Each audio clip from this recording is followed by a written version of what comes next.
Bonjour à tous, bonjour à tous mes élèves. J'ai de nouveau un livre à vous recommander.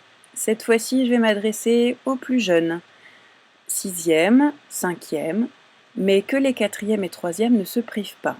Toby Lolness, c'est vraiment un roman extra. C'est un de mes élèves de sixième qui me l'avait fait découvrir il y a quelques années et je vous le recommande chaudement.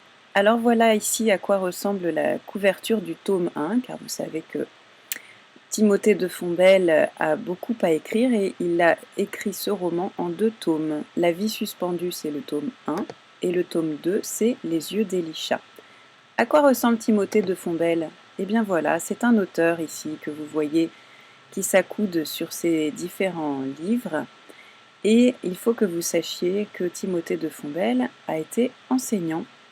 Donc je voudrais vous le recommander, ses œuvres sont vraiment très bien écrites et Toby Lolness a la particularité d'être vraiment un personnage très attachant, d'1,5 mm. Et comme on le décrit ici sur le site de Gallimard Jeunesse, qui est l'éditeur de ces livres, Toby Lolness, c'est 1,5 mm d'héroïsme. Il mesurait 1,5 mm, ce qui n'était pas grand pour son âge.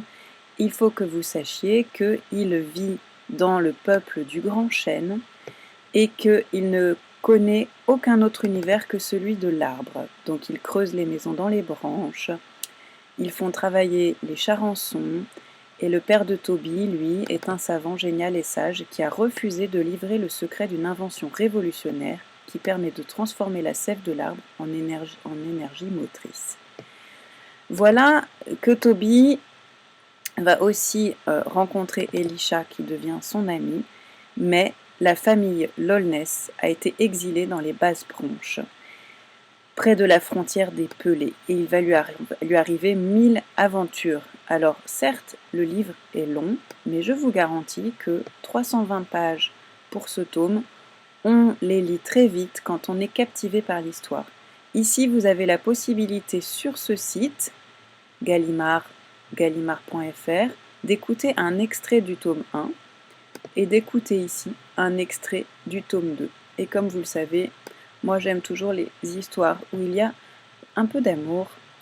Eh bien, Elisha, savez-vous qu'elle va être retenue prisonnière dans le 2e tome et que Toby va devoir tout faire pour essayer de retrouver son amour. Voilà, donc je vous recommande vraiment la lecture de ce livre en 2 tomes. Si cette chronique vous a plu et donné envie de lire le livre, eh bien courez vite l'emprunter ou l'acheter et puis revenez commenter sur cette vidéo après pour le conseiller à d'autres camarades. À très bientôt, au revoir.